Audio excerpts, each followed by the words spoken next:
Ayo, segera download Quran Tadabbur, tafsir dalam genggaman Anda.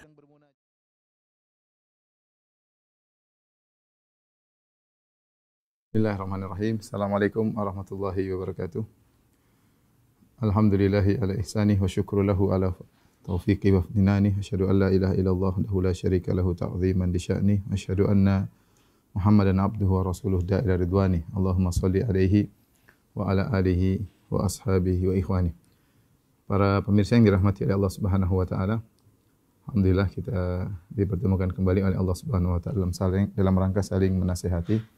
Dan topik yang akan kita angkat pada kesempatan kali ini adalah bagaimana menjaga ketakwaan setelah Ramadan ya. Kita tahu bersama bahwasanya menjaga ketakwaan di bulan Ramadan adalah perkara yang alhamdulillah relatif dimudahkan oleh Allah Subhanahu wa taala, di mana bulan tersebut dikondisikan oleh Allah dengan penuh kebaikan, yaitu di antaranya pintu-pintu surga dibuka, pintu-pintu neraka ditutup, kemudian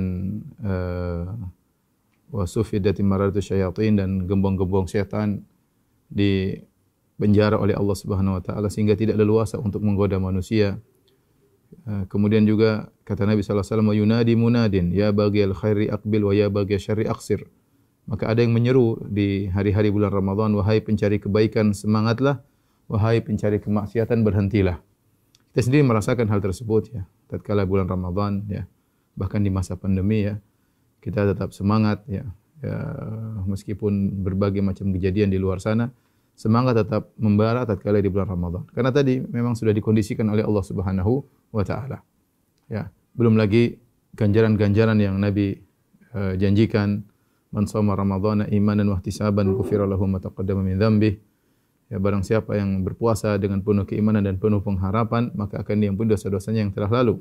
Dan ibadah ganjaran-ganjaran yang Rasulullah SAW janjikan yang lainnya seperti di malam Lailatul Qadar dan yang lainnya. Ini semua menjadikan kaum muslimin dan kita juga semangat ya. Dan juga kita berpikir panjang untuk bermaksiat di bulan Ramadan ya. Kita sangat sayang seandainya di bulan Ramadan pandangan kita memandang hal-hal yang haram ya. Kita ini bulan suci ya, sehingga kita mudah untuk lebih bertakwa kepada Allah. Bahkan kita merasa sayang, merasa rugi kalau ternyata waktu-waktu di bulan Ramadan kita habiskan untuk hal-hal yang sia-sia, karena setiap detik yang dilewati di bulan Ramadan bernilai pahala besar di sisi Allah Subhanahu wa taala ya.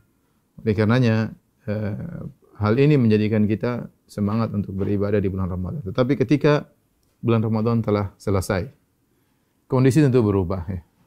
Ya, semuanya berubah.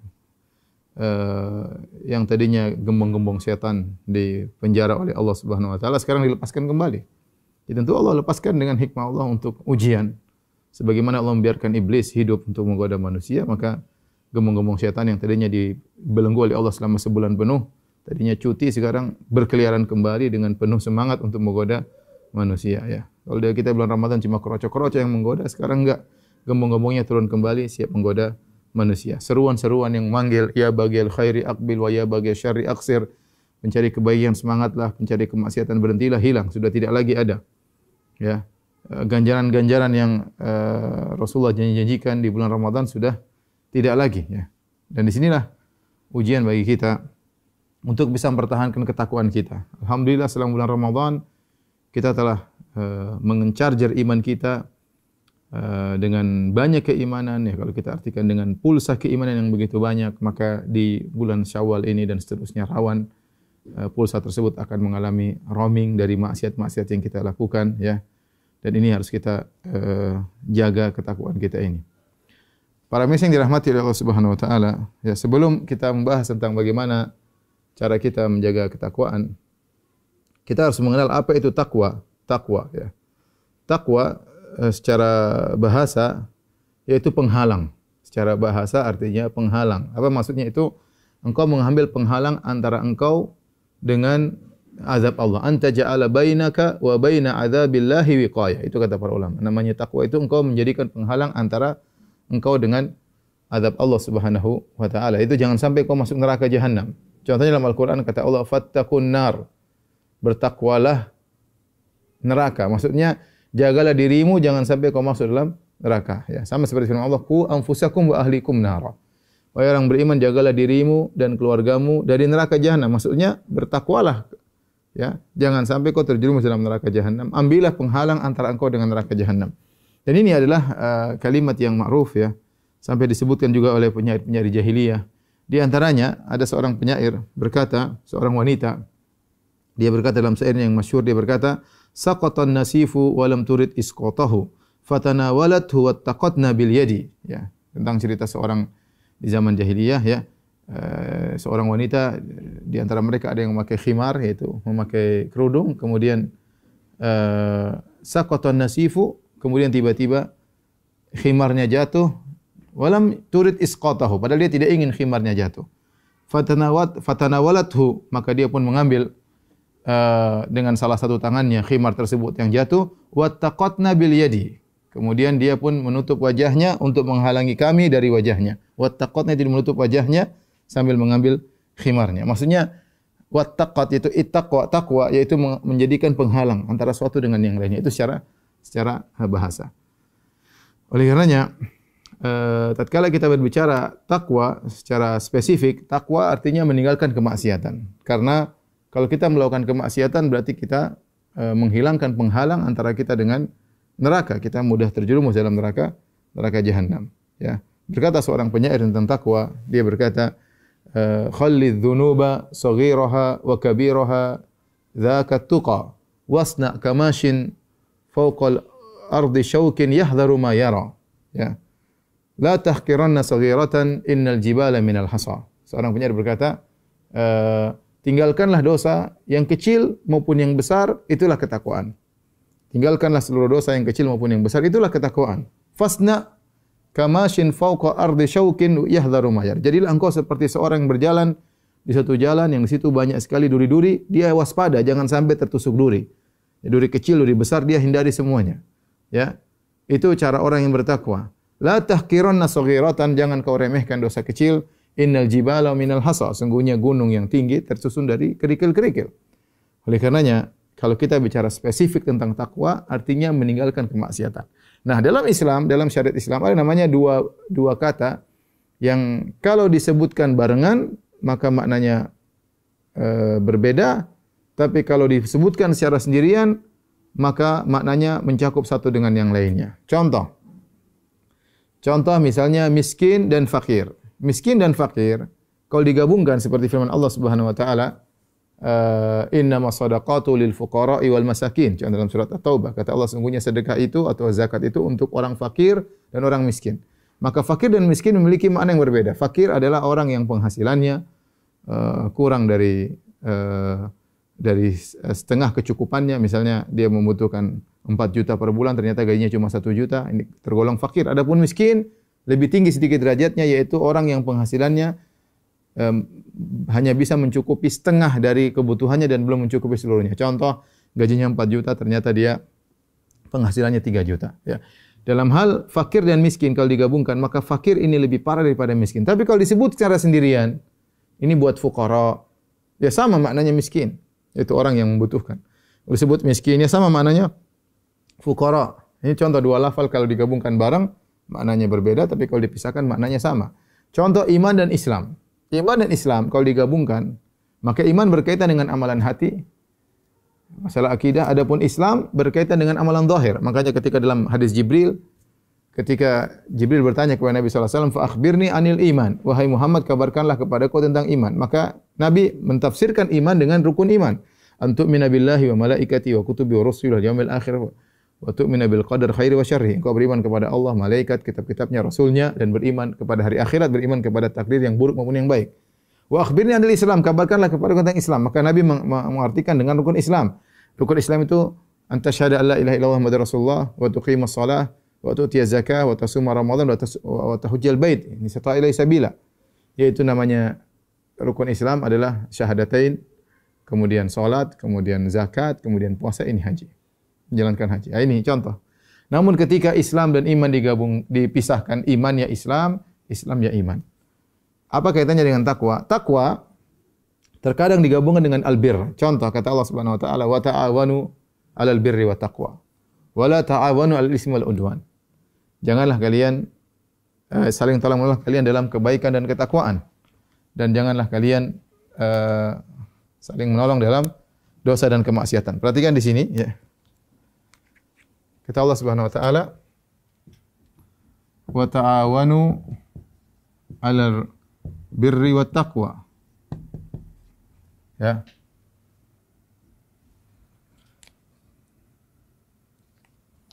Tolong menolonglah kalian ya.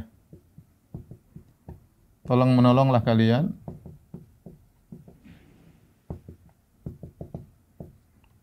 dalam ya albir kebajikan dan ketakwaan. Dan ketakwaan. Nah, di sini Allah menggabungkan antara penyebutan kebajikan dan ketakwaan. Kebajikan dan ketakwaan. Nah, apa makna kebajikan takwa? Kalau digabungkan antara kebajikan dan ketakwaan, maka kebajikan artinya adalah mengamalkan ketaatan. Adapun ketakwaan artinya meninggalkan maksiat.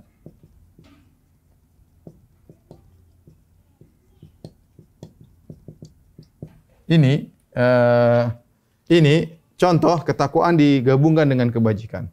Jika digabungkan maka maknanya sendiri-sendiri. Tapi kalau disebutkan sendiri-sendiri,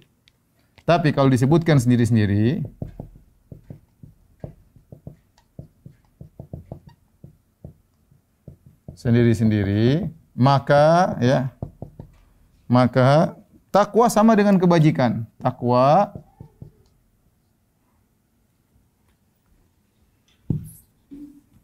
Takwa sama dengan albir, kebajikan sama. Ini salah satu kaidah ya.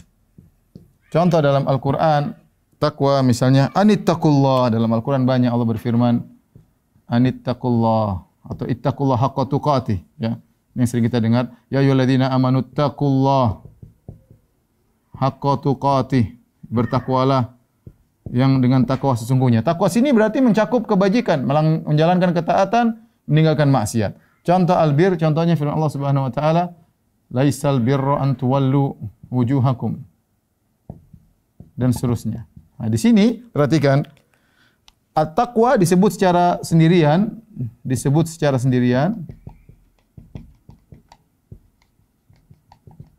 namun maknanya mencakup meninggalkan maksiat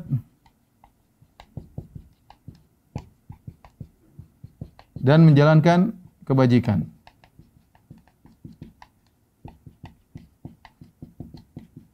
Sama albir di sini disebut secara sendirian, albir laisal bir ya. Disebut secara sendirian. Maka maknanya sama, maknanya mencakup menjalankan ketaatan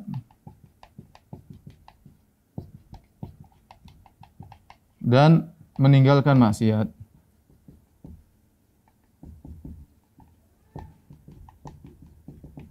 Namun kalau antum bertanya tentang asal makna daripada takwa, takwa artinya penghalang, yaitu meninggalkan maksiat. Asalnya adalah meninggalkan maksiat. Baik, para mirsa yang dirahmati oleh Allah Subhanahu wa taala. Jadi inilah yang maksud ketakwaan ya. Yaitu seorang menjalankan ketaatan dan meninggalkan maksiat kepada Allah Subhanahu wa taala. Sejauh mana dia semakin menjalankan ketaatan dan meninggalkan kemaksiatan, maka semakin tinggi takwanya ya. Dan sejauh mana dia semakin melanggar ya, tidak taat kepada Allah dan semakin menjalankan kemaksiatan, maka semakin rendah takwanya ya. Ini takwa, iman, ini adalah makna-makna yang sama. Timbul pertanyaan, bagaimana cara kita untuk menjaga ketakwaan kita di setelah bulan Ramadan? Para mirsa yang dirahmati Allah Subhanahu wa taala ya. Saya kasih kesimpulan bahwasanya namanya orang bertakwa, sederhana, orang bertakwa itu orang soleh, orang yang beriman. Siapa sih orang beriman itu?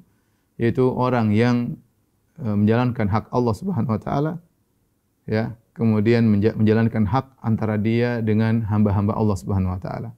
Tidak melanggar perintah Allah Subhanahu wa taala dan juga tidak melanggar hak-hak manusia. Itulah orang yang bertakwa. Kalau kita ingin cek kita bertakwa atau tidak, maka periksalah diri kita. Saya bagaimana terhadap Allah Subhanahu wa taala? Sudahkah salat 5 waktu saya kerjakan? Ya. Sudahkah puasa saya kerjakan? Sudahkah haji saya kerjakan? Ya. Berkaitan dengan maksiat, sudahkah saya menjaga pandangan saya? Sudahkah saya menjaga pendengaran saya? Sudahkah saya menjaga lisan saya? Ya, ini berkaitan dengan hak Allah. Sekarang berkaitan dengan hak manusia. Sudahkah saya menunaikan hak orang tua saya? Sudahkah saya menunaikan hak suami saya? Sudahkah saya menunaikan hak anak-anak saya, kakak dan adik saya? Sudahkah saya tunaikan? Bagaimana hubungan saya dengan mereka?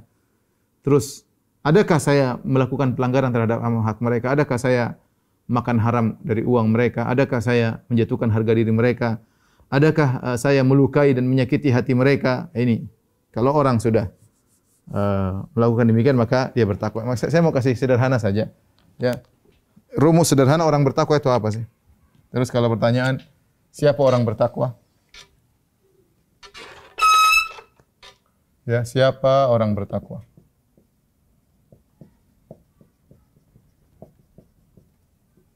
Sederhananya, ya, yaitu adalah orang yang menunaikan hak Allah dan hak manusia. Jadi ada 2 poin yang harus dia perhatikan. Hak Allah dan hak manusia. Hak Allah dan hak manusia. Nah, hak Allah yang dia harus perhatikan 2 poin juga, ya. Hak Allah, ya. Apakah dia sudah menjalankan ketaatan? Menjalankan kewajiban, salat dan yang lainnya? Apakah sudah meninggalkan larangan seperti zina, ya, mengumbar pandangan, ya. Yang berkaitan dengan hak manusia juga mirip, ya. Manusia, lihat, perhatikan, ya. Apakah sudah menunaikan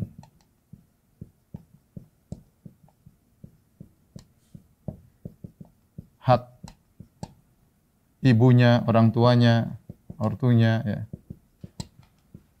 suaminya, istrinya, istri, anak-anak, ya.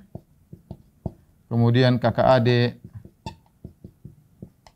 kemudian tetangga, hak-hak orang dekat dia sudah tunaikan belum?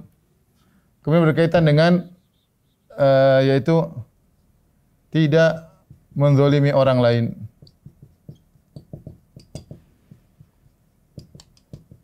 Ya, inilah yang dimaksud dengan orang bertakwa secara sederhana. Kalau Anda mampu untuk berjalan di atas muka bumi dengan menunaikan 4 perkara ini, ya, 1, 2, 3, 4, maka Anda adalah orang yang bertakwa kepada Allah. Saya ulangi, orang bertakwa itu apa? Orang yang menunaikan hak Allah dan hak manusia, ya. Apakah dia sudah menjalankan hak kewajiban salat, puasa, haji, ya. Kewajiban yang berarti Allah wajibkan kepada dia, ya.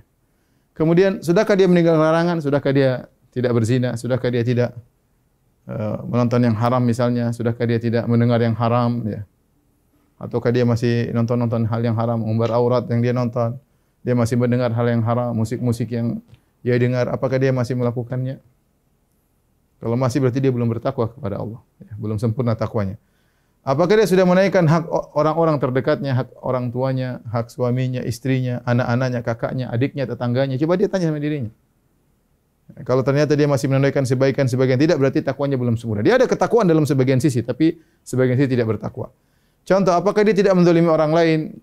Apakah dia menzalimi orang tuanya, menzalimi kakaknya, adiknya, atau menzalimi tetangganya, atau menzalimi temannya, atau menzalimi rakyat, menzalimi pemerintah, menzalimi banyak yang mau dia cek dirinya. Ya, cek dirinya. Inilah yang disebut dengan ketakwaan. Ya, secara sederhana kalau kita ingin bertakwa. Makanya Nabi SAW ketika mengutus seorang sahabat untuk berdakwah, wasiat Nabi SAW, Rasulullah SAW bersabda, Ittaqillah haitsuma kunt. Wa'atbi'is sayyi'atal hasanah tamhuha wa khaliqin nas bi khuluqin hasan. Ya, artinya kata Nabi SAW, bertakwalah dimanapun kau berada. Bertakwalah dimanapun kau berada, dimanapun dan kapanpun. Dimanapun dan juga kapanpun kau berada. Watbi sayyatal hasanah. Kalau kau melakukan maksiat, ini maksudnya jika melakukan maksiat, jika bermaksiat, maka sertakan dengan kebaikan. Agar menghapus. Sertakan kebaikan. Agar kebaikan tersebut tamhuha, menghapus maksiat tersebut. Wa khaliqin nasa bi khuluqin hasan. Berakhlaklah terhadap manusia. Berakhlaklah kepada manusia. Ini kaitannya dengan takwa. Ya, ketika Nabi berkata kepada dia, bertakwalah dimanapun kau berada, dimanapun, kapanpun, apakah kau sendirian atau di hadapan banyak orang, dimanapun kata Nabi. Karena banyak orang bisa bertakwa tatkala di hadapan banyak orang lain. Tetapi kalau dia sendirian, dia belum tentu bisa bertakwa.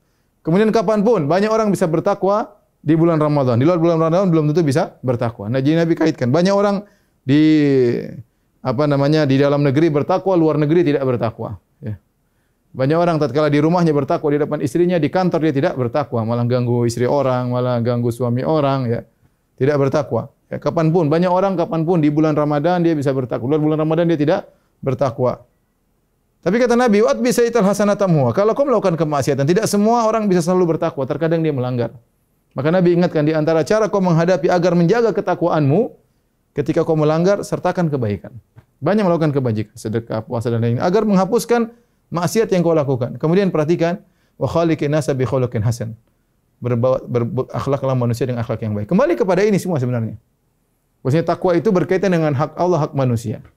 Ya, ini contoh. Saya sebutkan juga seperti dalam surat An-Nisa tentang wanita salehah. Allah Subhanahu wa taala berfirman,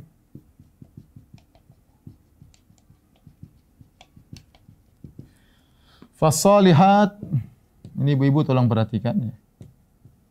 Qanitat hafizatun lil ghaib.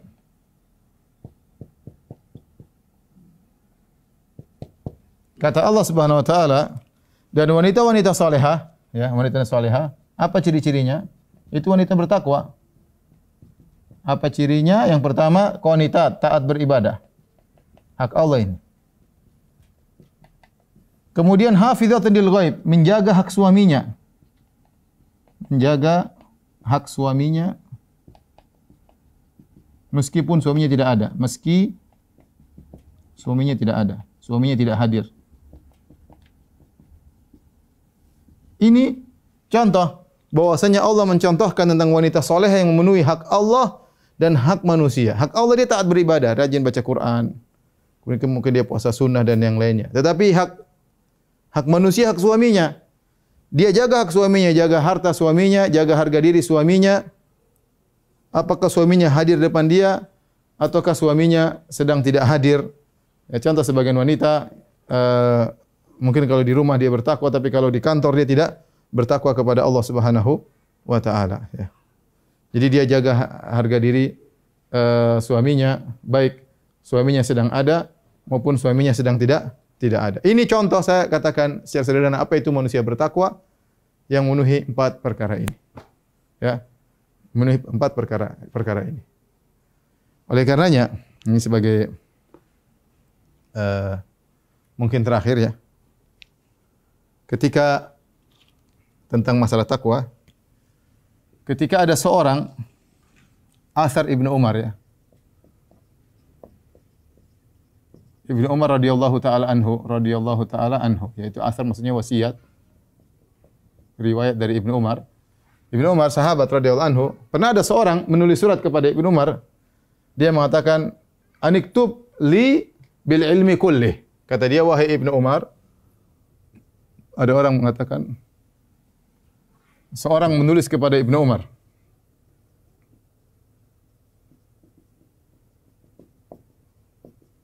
kepada beliau, tulislah untukku seluruh ilmu. Ya. Susah mau tulis seluruh ilmu. Ya. Ilmu banyak, gimana mau ditulis seluruhnya? Ya. Siapa menulis ilmu banyak sekali? Maka apa jawaban Ibnu Umar? Ya. Radhiyallahu anhu dia mengatakan, "Innal ilma katsir." Ibnu Umar menjawab,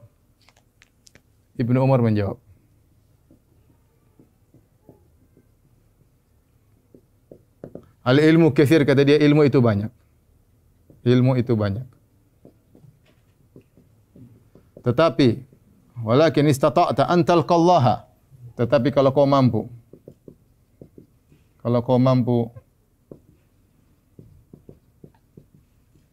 bertemu Allah, ya, dalam kondisi khafifaz dhahar, dalam kondisi punggung yang ringan, itu beban yang ringan. Ya, beban yang ringan maksudnya ya tidak melukai seorang pun. Kemudian kata Ibnu Umar, khafifadh dhahar, kemudian min dima'in nas, khamisal batan, perut kosong. Perut kosong maksudnya dari makanan haram.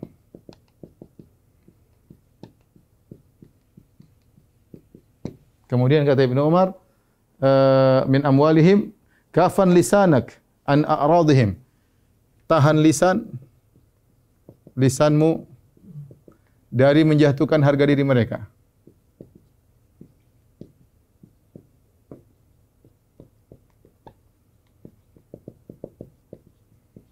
Mereka, kemudian kata Ibnu Umar, yang terakhir adalah laziman li amri jama'atihim faf'al.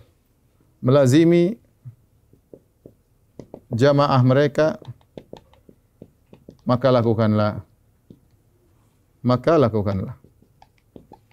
Ini saya rasa subhanallah nasihat yang paling penting buat saya juga dan buat pada para mirsa yang dirahmati Allah Subhanahu wa taala. Asar ini diriwayatkan dalam Syiar A'lam Nubala jilid 3 halaman 222. Saya ulangi, Ibnu Umar ditanya, "Wahai Ibnu Umar, tuliskanlah wasiat kepadaku seluruh ilmu." Siapa mau tulis ilmu seluruhnya? Ilmu begitu luas.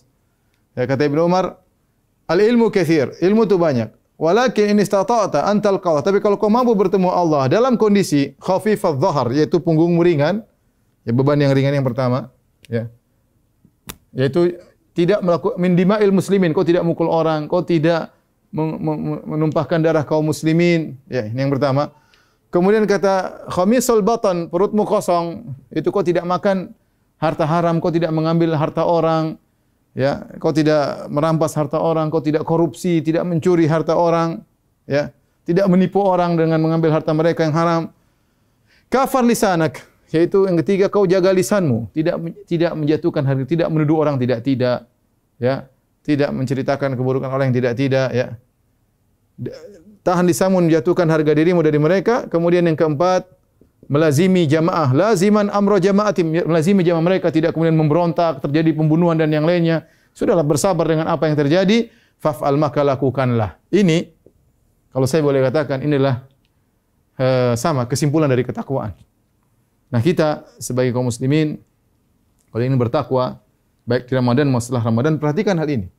Selama bulan Syawal sampai kita meninggal dunia, jangan sampai kita menumpahkan darah kaum muslimin. Jangan sampai kita menyebabkan tertumpahnya darah kaum muslimin. Apakah dengan secara langsung kita mengangkat senjata, mengangkat pedang, melukai orang, memukulin orang, atau kita sebagai provokator memprovokasi terjadi sehingga terjadinya tertumpah darah muslim. Karena awwalu ma yuqda yaumal qiyamah fid dima. Kata Nabi SAW, yang pertama kali akan disidang oleh Allah pada hari kiamat masalah darah. Ya, maka hati-hati. Justru alhamdulillah kalau setahu saya para dokter justru menyelamatkan orang. Orang terluka, orang yang dalam kondisi sekarat dan yang lainnya, orang terkena penyakit. Ya, tapi jangan sampai sebaliknya. Ingat, kita menumpahkan darah kaum muslimin bisa secara langsung, bisa bukan secara langsung tapi secara sebab, dengan apa? Provokasi kita. Dengan ikut menyebarkan berita yang tidak benar, hati-hati. Yang kedua, kalau bisa khamisal batan min amwalim, perut kosong, ketemu Allah, jangan sampai kita makan harta yang haram. Sedikit pun jangan. Antum sebagai dokter jangan sampai nipu orang. Ya, saya ingatkan, dokter kemudian bikin obat yang mahal-mahal, ternyata tidak. Itu namanya nipu orang. Harusnya obat ada yang lebih bagus atau yang lebih pas. Kemudian antum kasih resep harga harga obat yang mahal karena sudah kerjasama dengan detailer dan yang lainnya, kita harus bertakwa kepada Allah, hati-hati. Kalau kita kerjasama dengan detailer ternyata emang harganya oke dengan yang lain, nggak ada masalah. Tapi yang jadi masalah kita tahu ada obat yang lebih bagus, kemudian kita sengaja menjual obat lebih mahal agar kita makan harta orang, ini bahaya. Ya. Apalagi yang kerja di pemerintahan, orang-orang kemudian korupsi, innalillah. Dia makan harta rakyat, rakyat sudah bayar pajak setengah mati, dikejar-kejar pajak. Kemudian korupsi untuk kepentingan pribadinya, untuk menyenangkan anak istrinya bisa berjalan-jalan di luar negeri.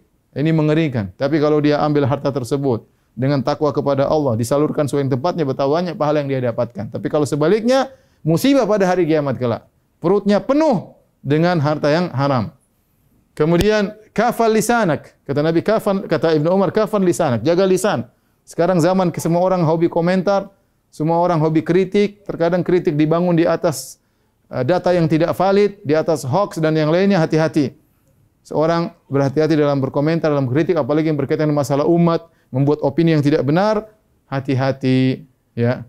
Yang terakhir, kata Ibnu Umar, melazimi jamaah kaum muslimin, yaitu jangan memberontak keluar dari pemerintahan sehingga terjadi kekacauan. Ya. Kemudian menyuruhkan orang untuk memberontak sehingga orang darah bertumpahan di jalanan, dan ini bahaya. Jangan sampai kita menjadi penyebar fitnah. Ya. Kita ingin mengingkari kemungkaran, tapi ternyata yang timbul kemungkaran lebih besar. Dan ini hisabnya panjang pada hari kiamat kelak. Maka seorang waspada, dia jaga ketakwaannya kepada Allah Subhanahu wa taala. Ini secara sederhana definisi takwa, seorang berusaha untuk mengamalkannya. Adapun bagaimana cara kita menjaga kiat jaga takwaan setelah bulan Ramadan sampai bertemu bulan Ramadan berikutnya, maka banyak hal saya sampaikan sederhana. Di antaranya yang pertama, menjalankan ibadah-ibadah yang sudah kita lazimi selama bulan Ramadan, jangan ditinggalkan seluruhnya. Ingat kata Nabi SAW, "Habbul a'mali ilallah adwamuha wa inqal." Amalan yang paling dicintai oleh Allah adalah yang paling berkesinambungan meskipun sedikit. Yang paling berkesinambungan meskipun apa? Sedikit. Ya, jadi puasa jangan lupa, jangan kita tinggalkan. Kita ada puasa Senin Kemis, ada kita puasa 3 hari, minimal 3 hari.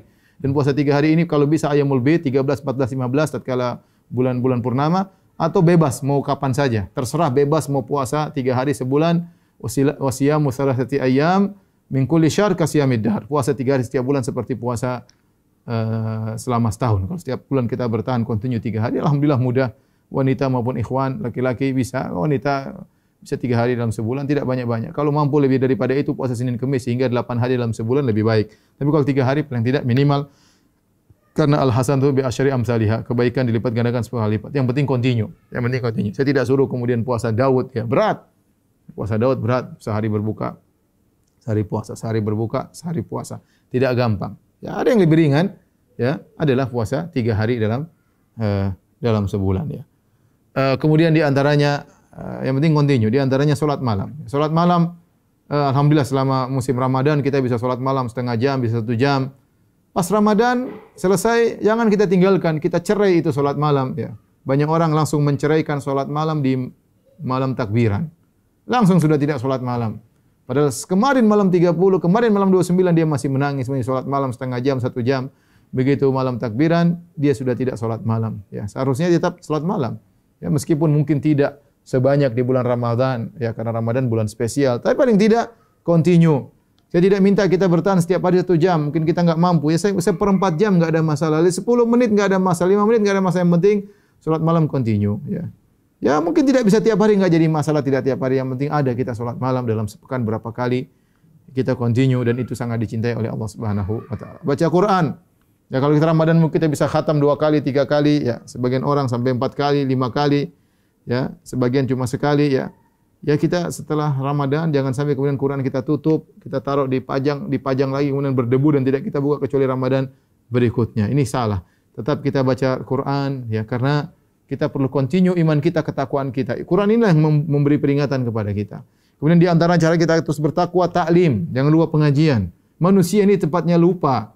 Tempatnya di dalam dirinya ada nafsun ammaratun bisu, ya, yang jiwa yang menyuruh dia untuk melakukan kemaksiatan. Kalau enggak ada yang mengingatkan, maka dia akan lalai. Perlu dia bikin pengajian seminggu sekali, ya, paling tidak. Saya tidak suruh pengajian tiap hari, enggak. Masing-masing kita punya kesibukan. Ya, paling tidak seminggu sekali. Kalau masih malas seminggu 2 kali.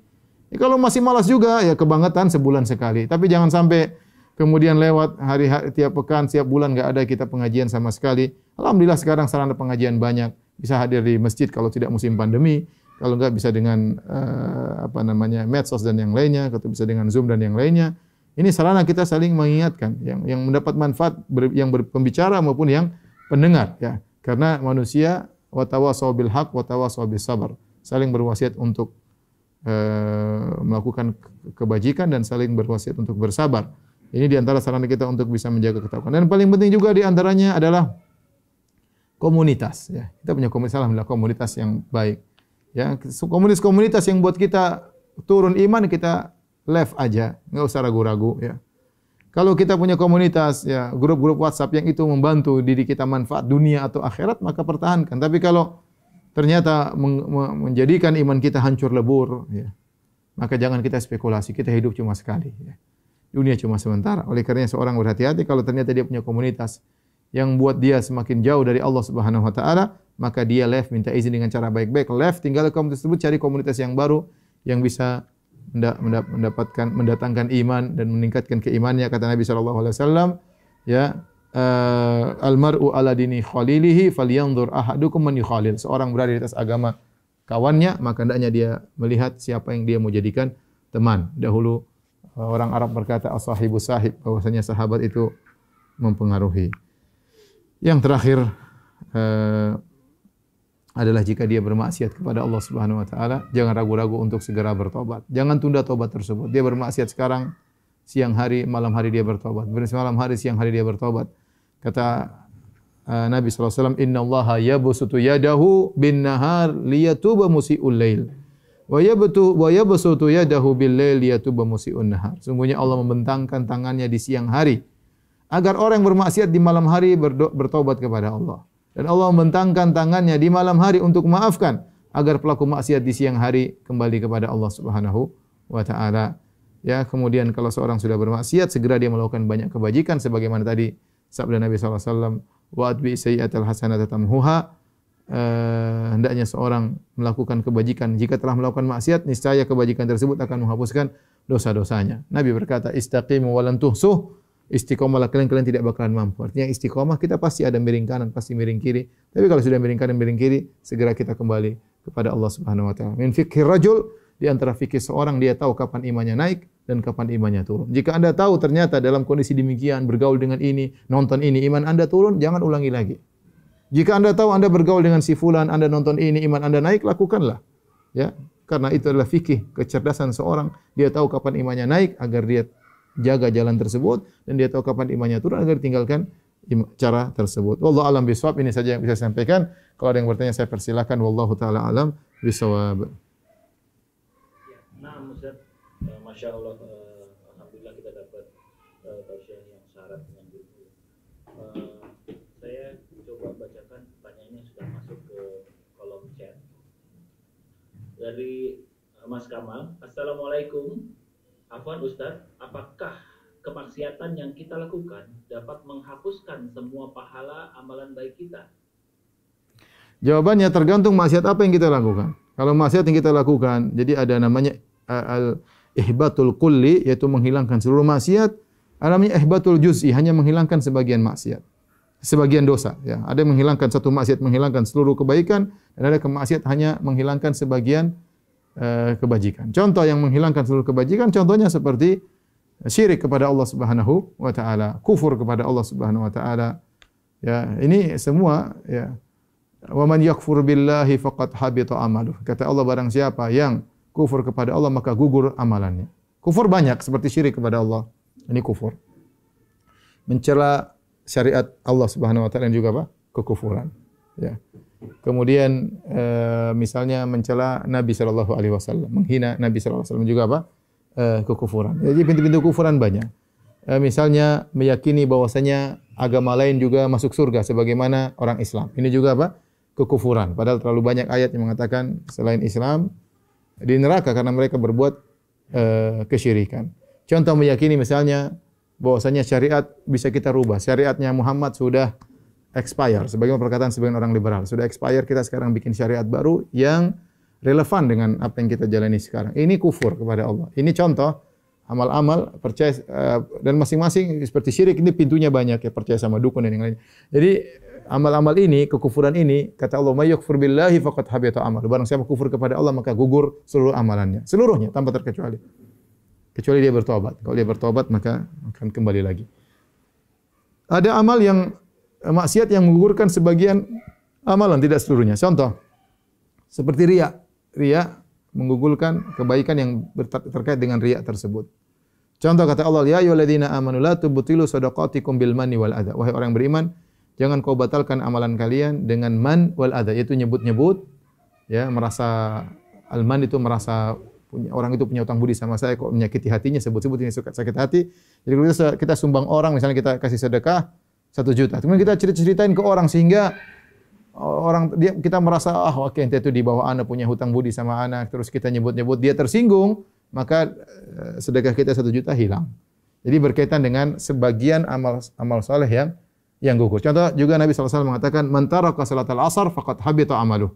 Barang siapa meninggalkan salat asar maka gugur amalannya. Ada yang mengatakan maksudnya gugur amalan dia sehari itu. Ada khilaf di kalangan para ulama, tapi intinya ada sebagian maksiat yang menggugurkan seluruh amalan, ada maksiat yang menggugurkan sebagian amalan. Wallahu a'lam bishawab. Berikutnya, anak ini ada titipan pertanyaan dari pengurus salah satu DKM masjid yang agak galau ya, mengenai sholat jamaah di masjid di masa pandemi. Apa boleh memaksakan pendapat kita masih tetap wajib jamaah di masjid kepada masyarakat umum? Kita hanya bisa menyampaikan pendapat, namanya pendapat yang itu ijtihadiyah, perkara yang tidak pasti. Kecuali sekarang ada turun ayat dari Allah, wajib kalian ke masjid meskipun pandemi, ya kita boleh paksakan. Kenapa? Karena ada ayatnya atau ada hadisnya. Rasulullah mengatakan pada tahun 2020 akan terjadi pandemi, apapun yang terjadi wajib ke masjid, maka kita boleh paksakan. Tapi kalau tidak ada dalil yang seperti itu, maka ini namanya ijtihadiyah. Para ulama ya berbicara tentang masalah hak Allah dengan hak jasad ya. Jika terjadi pertentangan ya pada kebiasaan syariat bahwasanya hak Allah bisa digugurkan demi menyelamatkan jiwa. Ini contoh. Hal ini banyak. Contoh, Allah membolehkan untuk memakan bangkai, makan babi kalau tidak ada makanan yang lain, dan boleh minum khamar kalau tidak ada minuman lain dalam rangka menjaga jasad seseorang jangan sampai meninggal dunia ya. Illa mutturirtum alaih. Kata Allah, hurrimat alaikumul maitatu wad-damu wa lahmul khinziri. Allah diharamkan bagi kalian bangkai, kemudian ini, kecuali yang di dalam kondisi darurat, boleh. Contoh lagi misalnya, seorang boleh tidak puasa kalau dalam kondisi sakit. Orang sakit, kalau dia puasa, dia paksakan bisa puasa, tapi kan sakitnya tambah parah. Maka Allah mengatakan, "Man kana minkum maridhan aw ala safarin fa iddatun min ayamin ukhra." Barang siapa yang sakit atau safar, maka tidak usah puasa, enggak ada masalah. Allah gugurkan hak Allah. Nanti puasa di hari lain kata Allah Subhanahu wa taala. Ya. Contoh juga seperti misalnya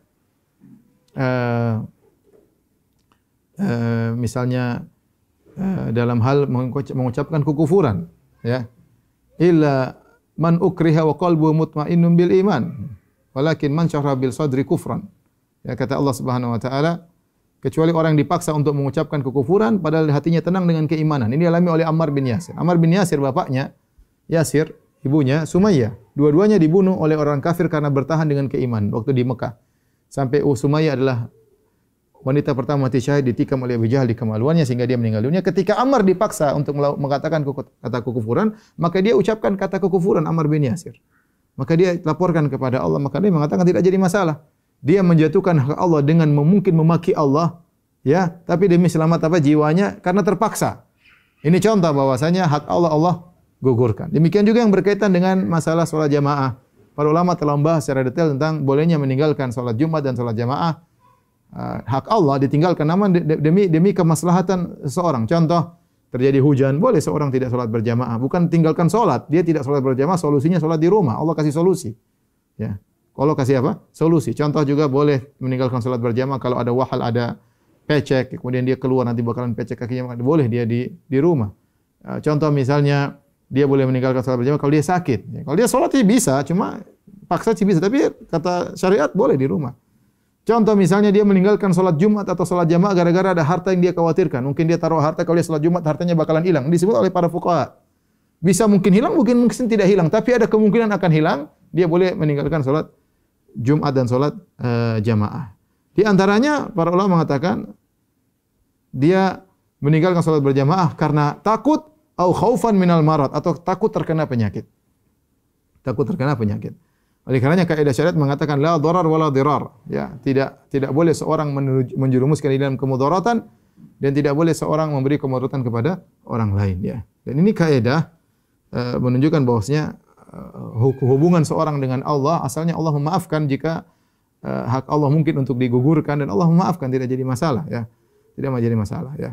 Oleh karenanya sebagian ulama seperti di Arab Saudi, fatwa kibar ulama di musim pandemi ini, sementara Arab Saudi membuka salat berjamaah, kemudian dengan social distance yang ketat, para ulama tidak mewajibkan mereka untuk salat. Mereka mengatakan orang-orang tua tidak boleh salat, kemudian orang yang khawatir, yang takut terkena mudarat atau takut memberi mudarat kepada orang lain boleh salat di rumah. Mereka tidak mengatakan wajib seluruhnya. Ini fatwa kibar ulama. Ya. Jadi baik setelah diselesaikan PSBB, social distance tetap dijaga, dan peraturan tentang salat berjamaah tetap berlaku. Jika seorang merasa aman, kemudian nyaman, dia maka wajib berjamaah. Jika dia masih merasa khawatir, ya kan orang beda-beda, orang yang merasa khawatir, takut, ya sudah, kita nggak bisa maksa orang untuk ke masjid. Ada seorang mungkin dia berani, saya aman, saya dokter, saya punya ini, saya bisa pakai masker, mungkin maskernya 2 lapis, kemudian saya pakai sarung tangan, kemudian saya ke masjid, saya pakai kaos kaki di masjid, nanti kalau pulang langsung saya mandi.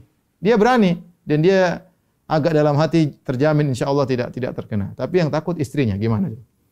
Istrinya takut, anak-anaknya takut, abah mau kemana, ditahan tangannya, repot begini. Karena istrinya bukan takut pada hal yang tidak beralasan orang-orang kena. Kejadian di Jeddah sudah tersebar, saya rasa beritanya. Pemerintah membuka 6 hari jamaah, kemudian ternyata bertambah banyak orang positif, ditutup kembali. Dibikin PSBB selama 2 minggu, perpanjangan lockdown, bukan PSBB, lockdown 2 minggu di Jeddah karena akibat apa yang terjadi. Jadi kita berharap kawan-kawan kaum muslimin yang sholat di masjid tetap menjaga social distance dan berdoa kepada Allah agar pandemi segera diangkat. Yang tidak ke masjid juga berdoa di rumah, ya, agar pandemi diangkat. Yang pergi ke masjid benar-benar mengikuti protokol social distance dengan benar. Jangan kemudian habis sholat Jumat, gimana kabar ente, jabatan Allah, sudah selesai. Ya jangan. Ya udah, kita sama-sama tahu. Assalamualaikum, jalan, sudah kembali ke rumah. Makanya pemerintah mengatakan tidak boleh. Sebenarnya kan syarat pemerintah, syarat MUI, kalau syarat MUI untuk melakukan salat berjamaah ada, di antaranya social distance-nya tetap dikerjakan. Yang kedua, rasio penularan kurang dari 1. Nah, ini syarat sebenarnya. Syarat itu pun bukan syarat wajib salat berjamaah, tapi syarat untuk melaksanakan salat berjamaah. Nah, pertanyaan kita, apakah rasio ini sudah kita dapatkan kurang dari 1? Ya, sementara dalam sebagian tempat, ya, saya telepon kawan saya, dokter, gimana dok? Oh, ini habis lebaran kemarin 7 orang pasien, sekarang 30. Ya repot. Jadi ini kita hanya menyampaikan kondisi secara umum, jawaban secara umum. Adapun masing-masing lokasi beda-beda, kondisi seorang beda-beda. Adapun kita mengatakan wajib semua orang harus ke masjid, maka kita tidak bisa berspekulasi dengan nyawa orang. Ya. Adapun masalah dia dengan Allah alhamdulillah kasih solusi. Boleh yang takut ke rumah, ya, sholat di rumah, dan dia tidak meninggalkan kewajiban, dia tetap sholat di rumah. Saya bayangkan bagaimana kalau seorang Nabi mengatakan la sholata li hadratit ta'am. Kata Nabi, tidak ada salat kalau makanan sudah dihidangkan. Kenapa?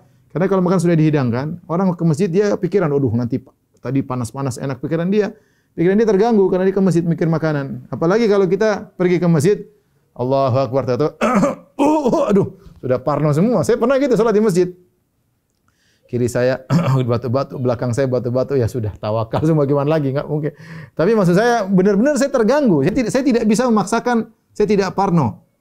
Toh saya di masjid, kemudian kiri batu-batu, belakang saya batu-batu, ya saya manusia, ya saya tidak parno, ya. Daripada kemudian macam-macam, ya sholat di rumah enggak ada masalah. Jadi maksud saya kembali kepada masing-masing. Yang mau sholat jamaat silakan, yang sholat Jumat silakan, tapi jaga social distancing. Masing-masing kita berdoa dan beribadah kepada Allah Subhanahu Wa Taala. Allah alam bisawab.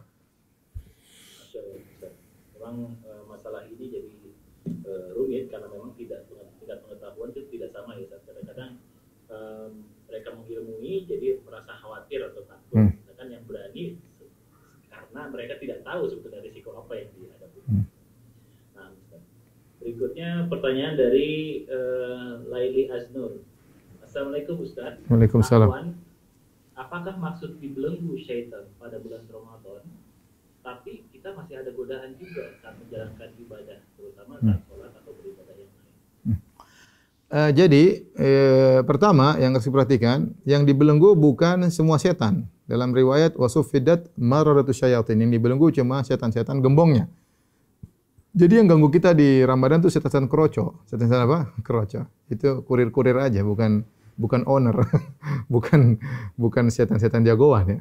Ini yang pertama. Yang kedua, kita bermaksiat. Ini bertanya Ustaz, di bulan Ramadan masih orang banyak bermaksiat. Maksiat terjadi, ada faktor internal dan ada faktor eksternal. Faktor eksternal mungkin setan, taruhlah setan tidak menggoda, tapi kita punya faktor internal. Ammaratun bisu, inna nafsa la ammaratun bisu. Sungguhnya jiwa itu menyeru kepada keburukan. Ada orang yang mungkin jiwanya buruk, sudah 11 bulan latihan sama setan, setannya lagi cuti, dia sudah terbiasa bermaksiat. Sehingga bisa jadi seorang bermaksiat karena faktor luar godaan setan atau faktor dalam yaitu jiwanya yang dia harus lawan juga ya, karena ini faktor kemaksiatan. Jadi sangat mungkin terjadi maksiat di bulan Ramadan, tapi secara umum maksiat berkurang. Itu secara kita lihat secara jelas, maksiat berkurang. Wallahu a'lam bishawab. Berikutnya pertanyaan dari Dr. Prayang. Bagaimana hukum anak keturunan dari orang tua yang bekerja di bank riba? Apakah ibadah dan ketakwaannya bisa terganggu? Para ulama mengatakan ada dua pendapat. Saya milih pendapat bahwasanya seorang anak ya, selama dia di bawah tanggungan ibunya atau bapaknya yang kemudian memiliki penghasilan yang haram ya, apakah riba maupun yang lainnya, maka dia boleh menerima dari orang tuanya sekedar kebutuhan hidupnya, makan dan minum yang dia butuhkan. Karena itu kewajiban orang tuanya. Adapun masalah riba yang dilakukan itu urusan orang tua dengan Allah Subhanahu wa taala. Tapi dia sesuai dengan kebutuhannya. Bukan kemudian dia tahu bapaknya hasil riba, kemudian dia beli mobil mewah, kemudian dia beli barang-barang branded ya. Kemudian padahal bapaknya jadi bandit misalnya. Jangan ya. Jadi dia pun hanya boleh mengambil dari orang tuanya kebutuhan-kebutuhan primer yang memang mendesak, misalnya buat sekolah, buat makan, maka insyaallah tidak mengapa. Adapun masalah riba urusan orang tuanya dengan Allah Subhanahu wa taala, sambil dia dakwahi orang tuanya, sambil dia nasihati orang tuanya. Wallahu a'lam bishawab. Ini ada khilaf tapi saya pilih pendapat ini. Insyaallah. Oke, berikutnya pertanyaan dari Hanung Setio Amrullah. Assalamualaikum Ustaz. Waalaikumsalam. Bagaimana hukum seseorang apabila kondisi sedang futur dan ketika ibadah inginnya cepat-cepat? Apakah ibadah tersebut jadi tidak diterima karena tidak ikhlas? Barakallahu fiik Ustaz.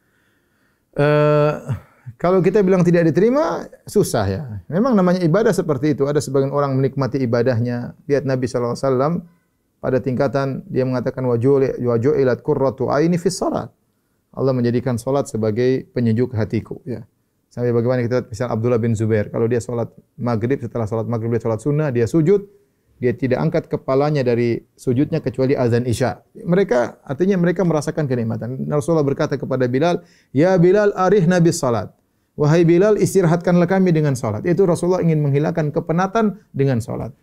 Kalau sebagian kita sebaliknya, salat bikin capek ya. Salat bikin apa? Capek, bikin lepas dari kepenatan salat ya. Tapi bukan berarti seorang yang kemudian dia seperti itu kemudian ibadahnya tidak diterima. Enggak, dia berusaha melawan. Makanya dikatakan ibadah-ibadah al-ahkam at-taklifiyah, yaitu hukum-hukum yang pembebanan. Kita memang disuruh salat, memang kita ada perlawanan. Makanya Allah mengatakan wa'mur ahlaka bis salati wastabir 'alaiha.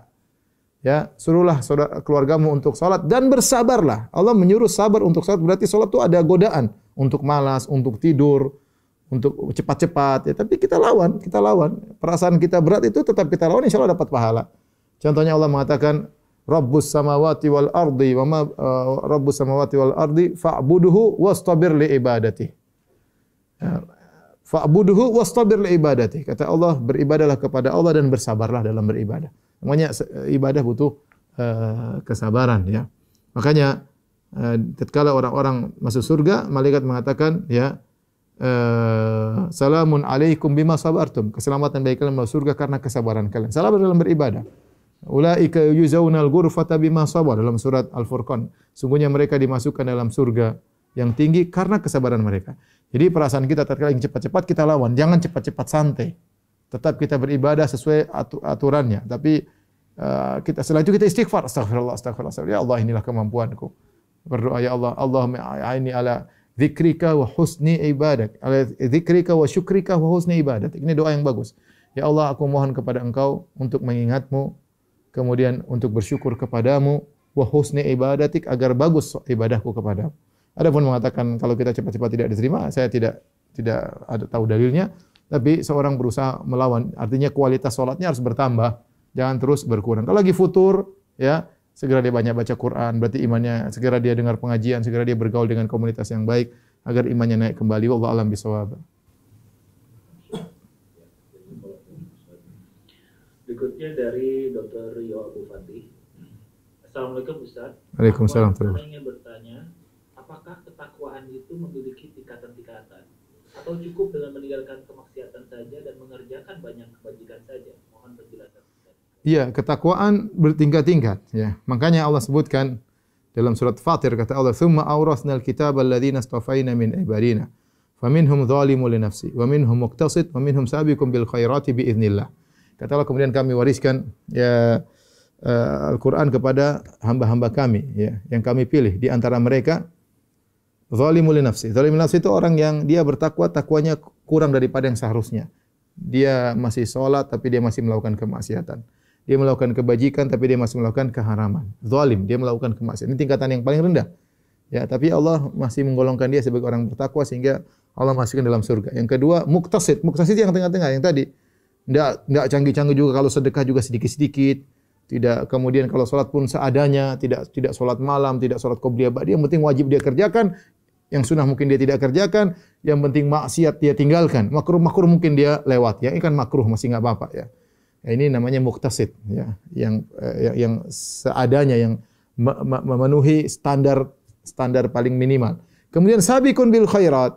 Orang berlomba-lomba, dia tidak mencukupkan dengan wajib aja, yang sunnah-sunnah dia kerjakan. Dia tidak hanya meninggalkan yang haram, bahkan yang makruh-makruh dia tinggalkan. Bahkan sebagian yang mubah yang boleh dia tinggalkan dalam rangka untuk bertakwa kepada Allah. Setelah itu Allah mengatakan jannatu adnin yadkhulunaha. Mereka semua ini masuk dalam surga. Ini contoh bahwasanya ketakwaan bertingkat-tingkat. Ya, Allah mengatakan juga dalam hamba-hambanya, Allah mengatakan khalatu amalan salihan. Ya. Asallahu ayatuba alaihim. Allah sebutkan tentang orang bertakwa, setelah itu Allah mengatakan wa akharuna atarafu bidzunubihim. Ada sekelompok orang yang mengakui dosa-dosa mereka. Ini bertakwa tapi melakukan dosa. Khalatu amalan salihan, ya. Wa akhara sayyi'a. Dia menggabungkan antara amal soleh dengan kemaksiatan. Asallahu ayatuba alaihim. Semoga Allah menerima taubat mereka. Oleh karenanya di akhirat pun demikian, ada golongan yang dia masuk surga dengan mampir dulu di neraka. Ini dia takwa tapi takwanya di bawah standar sehingga dia banyak dosanya sehingga masuk neraka dulu. Ada yang dihisab, ya, dihisab ini, dan ada yang masuk surga tanpa hisab, yang takwanya tinggi. Maka seorang, ya, punya cita-cita yang tinggi, jangan cuma sekedar takwa yang standar, tapi dia berusaha kalau ada rezeki dia sedekah, ada waktu dia salat sunnah, ada waktu dia berzikir, baca Quran, punya target dan yang lainnya, masing-masing berdoa kepada Allah agar ditambah ketakwaan oleh Allah Subhanahu wa taala, ya. Makanya Nabi, di antara doa Nabi, Allahumma inni as'alukal huda wat tuqa wal afafa wal ghina. Ya Allah, mohon kepada Engkau petunjuk, tambahan petunjuk, wat tuqa, tambahan takwa. Tuqa artinya takwa. Wal afafa wal ghina, ya. Allah alam bisawab. Berikutnya dari Dr. Mayang Sari. Assalamualaikum Ustaz. Apakah semua jenis kemaksiatan bisa terhapus dengan kebaikan? Bagaimana dengan dosa syirik dan dosa besar lainnya? Sebagian ulama mengatakan bahwasanya jika seorang ingin bertobat, ya, kita dokter tahu lah, kita kalau punya penyakit cari obat yang pas, yang bisa gugurkan penyakit tersebut. Ya, makanya kalau kita, misalnya sebagian ulama mengatakan jika orang dosanya memandang maksiat, mungkin dia hobi nonton yang haram-haram, hobi lihat film-film terbuka aurat wanita misalnya, maka dia tobatnya dengan memandang yang baik-baik, sering baca Quran, ya, sering melihat yang seperti itu. Jadi kaitannya dengan pandangan misalnya. Seorang yang mungkin terjerumus dalam zina, dia bertobat kepada Allah, dia bertobat, dia tinggalkan, kemudian melakukan kebaikan apa? Kebaikan dia nikah, dia perhatian sama istrinya, benar-benar dia jaga kemaluannya, dia tidak ganggu-ganggu orang lain, benar-benar dia, ini contoh, maksudnya ini menghapuskan dosa apa? Zina. Mungkin dia dosanya minum khamar, maka dia bertobat kepada Allah, kemudian dia fokus untuk makan yang halal. Dia tidak sembarangan, dia hati-hati. Jadi seakan-akan seperti itu. Kalau syirik kepada Allah, tobatnya dengan bertobat kemudian memfokuskan tauhidnya. Dia belajar tauhid kepada Allah agar dosa-dosanya semua terhapuskan. Jadi ini pendapat sebagian ulama bahwasanya masing-masing dosa itu punya obat yang manjur yang merupakan lawan dari dosa tersebut. Allah alam bisawab. Berikutnya pertanyaan yang menarik dari Dr. Beria Demerza ini. Bismillah, ingin bertanya tentang hadis sesungguhnya iman akan kembali ke kota Madinah sebagaimana ular akan kembali ke sarangnya. Bagaimana derajat hadis ini Ustaz? Lalu bisakah kita memakai kaidah hadis ini untuk memotivasi agar mengambil ilmu dari alumni-alumni Madinah atau mengambil ilmu dari majelis-majelis ilmu yang ada di Masjid Nabawi agar tidak salah belajar atau berguru karena banyaknya ustaz-ustaz sekarang di negeri kita Indonesia. Barakallahu fiikum. Benar, innal iman la ya'rizu ilal madinah kama ya'rizul hayyah ila juhriha atau kama qala Nabi sallallahu alaihi wasallam. Hadis sahih dalam Sahih Bukhari ya. Sungguhnya iman akan kembali ke kota Madinah sebagaimana berkumpul ke kota Madinah sebagaimana ular akan kembali ke sarangnya. Ini dalil bahwasanya kota Madinah akan dijaga oleh Allah Subhanahu wa taala dalam kondisi berbagai macam kekacauan. Iman akan berusaha kembali ke kota Madinah. Kerinduan orang untuk kembali ke kota Madinah. Ini adalah bentuk rekomendasi kepada kota Madinah. Adapun apakah ini isyarat bahwasanya kita belajar harus dari ulama-ulama alumni Madinah? Kita bilang tidak demikian. Ini hanya sekedar sisi rekomendasi ya, bahwa tidak berarti bahwasanya ilmu hanya terbatas di kota Madinah ya. Alhamdulillah sejak zaman dahulu para sahabat tersebar ada di Irak ya, ada di Yaman, para sahabat tersebar, ulama juga tersebar ya, ulama. Makanya kalau kita baca biografi ulama hadis seperti Imam Bukhari, maka dia berjalan dari sampai 11.000 kilometer baik naik kendaraan maupun jalan kaki menuntut ilmu dari 1.000 ulama dan yang lainnya ya, ulama-ulama hadis di atas Ahlus Sunnah. Sebenarnya kita tidak harus, kita kalau ada ulama yang kita tahu, ada ustadz yang kita tahu belajarnya runut, kemudian standarisasinya ada, misalnya dia lulusan ini, kemudian jelas ya, itu lebih baik tentunya. Kita hendaknya selektif dalam menuntut ilmu. Tapi bukan berarti hanya yang lulusan Madinah yang harus kita menuntut ilmu. Ada ulama yang mungkin cuma dipelajari di Indonesia, tidak sampai ke luar negeri. Ada yang mungkin dari Yaman, ada yang mungkin dari Mesir, ada yang mungkin dari mana. Tapi yang penting kita tahu standarisasi bahwasanya ustadz yang mau kita ambil ilmu, dia berbicara dengan dalil, bukan dengan logika, bukan dengan perasaan, bukan dengan hawa nafsu, tapi dengan dalil ya. Kalau kita, dan ini bisa kita kata orang ini terbiasa dengan dalil. Orang satunya enggak, ngumpat-ngumpat, kemudian misalnya enggak. Kita selektif. Kalau kita belajar ilmu dunia saja kita selektif, mau kita kuliah kita selektif, apalagi agama. Makanya Ibnu Sirin mengatakan, inna hadzal ilma dinun fanzuru amman ta'khuduna dinakum. Ilmu itu adalah agama, maka lihatlah dari mana kau ambil agamamu. Imam Syafi'i mengatakan, raditu malikan hujjatan baini wa bainallah. Aku ridha Imam Malik guruku sebagai hujjah antara aku dengan Allah Subhanahu wa taala. Orang tidak boleh sembarang menuntut ilmu ya. Kita bersahabat dengan semua kaum muslimin ya. Tetapi kalau ilmu agama ada orang-orang spesial yang ahli dalam bidangnya ya. Jangan kita nuntut ilmu agama dari pedagang misalnya. Ini pedagang, jangan bicara masalah agama. Oh, bicara bisnis, jangan campur adukan antara bisnis dengan agama. Akhirnya dan bicara dengan misalnya atau belajar di mana? Ini belajar dari mana? Mana silsilah belajarnya? Mungkin dia orator, pandai berorasi, mungkin dia retorikanya indah, tapi lihat substansinya. Dan yang jadi masalah masyarakat banyak tidak lihat substansi, tapi pada kelezatan kajian tersebut. Kajian seakan-akan sebagai hiburan, mungkin berisi banyak tertawa dan yang lainnya, atau bicara politik maki-maki sana maki sini. Dia senang, jadi sesuai dengan yang dia sukai. Padahal kita kalau ngaji harusnya cari yang substansinya benar, barometernya benar atau tidak. Kita kalau belajar kimia kan harus tahu kimia begini, unsur-unsurnya begini misalnya, atau belajar fisika rumus-rumusnya jelas, sumbernya dari mana, maksud saya ilmiah. Agama pun demikian. Agama jelas Al-Qur'an, Sunnah, perkataan para ulama, sumbernya jelas, kesimpulannya jelas. Oke. Kalau biasakan cari ustadz yang demikian. Kalau enggak ya kita cari yang lebih karena kalau tidak, dan ini banyak terjadi, sebagian orang belajar asal sembarang dia belajar. Akhirnya dia banyak merevisi. Banyak ilmu yang masuk kepada di benaknya ternyata keliru. Akhirnya nanya, "Ustaz, ini salah. Oh, ini salah. Waduh, harus direvisi nih." Repot. Umur kita terbatas. Kalau tahu ada ustaz yang ahli di bidang masing-masing, ada ustaz yang pakar dalam akidah misalnya, pakar dalam fikih, pakar dalam muamalah, ya sudah kita belajar, ambil dari ahlinya. Ya, fas'alu ahla dzikri in kuntum la ta'lamun. Bertanya kepada ahlinya jika kalian tidak mengetahui. Saya rasa ini pertanyaan terakhir. Ya. Boleh? Atau masih ada? Mungkin masih banyak sebetulnya sih. Oh, masih banyak. Jangan banyak-banyak. Dua lagi. Satu lagi alhamdulillah, satu lagi alhamdulillah. Ya silakan. Ya, dua lagi deh Ustaz ya. Oke, boleh dua lagi, boleh ya. Yang pertama, pertanyaan dari seorang istri Ustaz. Mau nanya bagaimana cara membuat suami untuk sholat? Karena suami saya tidak pernah sholat, tapi kelakuannya selama ini saya tidak pernah mendengar hal-hal yang negatif. Itu harus ya kan masing-masing tahu tentang kelemahan suaminya. Jadi maksud saya, ya tinggal gimana cara merayu suaminya, kemudian kasih janji-janji tertentu, garis servicing mungkin yang terbaik. Kita rayu dengan dunia dulu, seperti itu. Dunia kemudian tertarik, kemudian nanti kalau kamu sholat saya masakin ini misalnya apa kayak nanti pelan-pelan atau Mas atau coba temani saya Mas, saya pingin Mas doain saya dalam sholat. Kadang-kadang begitu. Kadang-kadang kita bilang saya pingin kamu doain saya dalam sholat. Saya pingin didoakan oleh suamiku. Saya bahagia kalau suamiku doain saya. Mas, saya pingin kita bisa bersama di surga. Bahasa-bahasa gitu. Jangan Mas, kamu tuh bahlul, kamu tuh begini. Lihat suami semua orang semua pada sholat, kamu sendiri yang nanti mati gimana? Jangan gitu. Cara kata-kata yang halus ya. Yang kita sendiri berdoa kepada Allah. Ya berdoa ya Allah berilah petunjuk kepada suamiku, bukalah pintu hatinya dan yang lain. Allah alam. Masya Allah. Ini pertanyaan terakhir mungkin yang cukup penting juga ya dari Dr. Nur Asia. Assalamualaikum, apakah taat kepada pemimpin negeri merupakan bagian dari ketakwaan kepada Allah Subhanahu wa taala? Allah Subhanahu wa taala berfirman, "Atiiullah wa atiir Rasul wa ulil amri minkum." Bertakwalah kepada Allah, kepada Rasul dan kepada penguasa dia. Ulil amri itu maksudnya pengurus urusan kalian. Dan ada barometernya, yaitu la ta'ata li makhluqin fi ma'siyatil khaliq.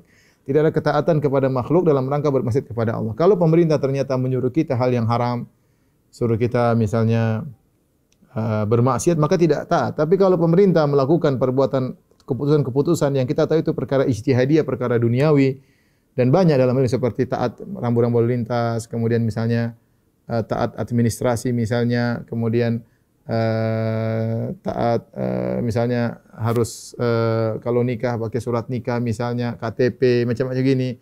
Ini hal-hal yang kita tahu ini bermaslahat. Maka dalam hal seperti itu harus taat. Dan kita dapat pahala kalau kita niatkan taat kepada Allah, kita dapat pahala karena Allah yang perintahkan. Karena stabilitas berjalan suatu negeri tidak mungkin berjalan kecuali dibangun di atas ketaatan. Kalau semua orang membangkang tidak ada nilai pemerintah sama sekali.